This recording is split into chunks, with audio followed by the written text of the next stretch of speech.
Sound হবে না। হয় নাই স্যার। হ্যাঁ ঠিক আছে স্যার।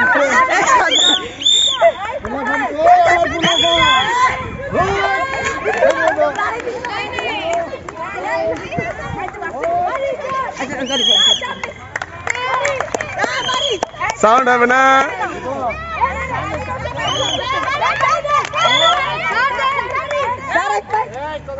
সাউন্ড হবে না, সাউন্ড হবে না। বিসমিল্লাহ, আল্লাহু আকবার।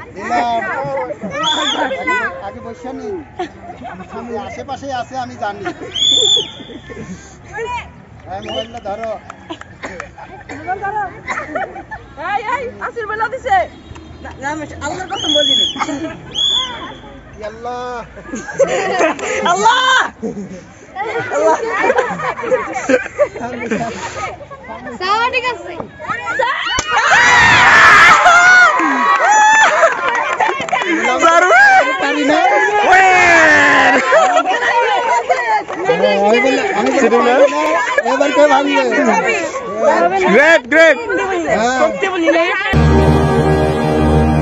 ভীষণ ক্ষুধার্ত আছি, উদরে শাড়ির বৃত্ত বেপে অনুভূত হতে থাকে প্রতি পলে সর্বগ্রাসী ক্ষুধা। অনাবৃষ্টি যেমন চৈত্রের শস্য ক্ষেত্রে জেলে দেয় প্রভূত দাহন, তেমনি ক্ষুধার জ্বালা জলে দেহ। দুবেলা দুমুঠো পেলে মোটে নেই অন্য কোনো দাবি। অনেকে অনেক কিছু চেয়ে নিচ্ছে, সকলে চায় বাড়ি গাড়ি টাকা কড়ি, কারো বা খ্যাতির লোভ আছে।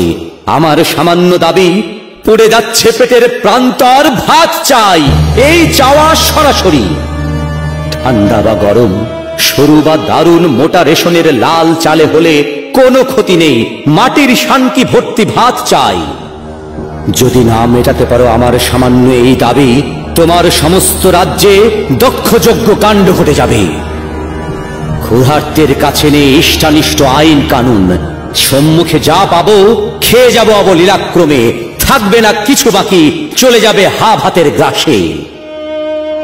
যদি বা দৈবাত সম্মুখে তোমাকে ধরো পেয়ে যাই, রাক্ষসে ক্ষুধার কাছে উপাদেয় পাচার হবে। সর্বপরিবেশ গ্রাসী হলে সামান্য ভাতের ক্ষুধা ভয়াবহ পরিণতি নিয়ে আসে নিমন্ত্রণ করে।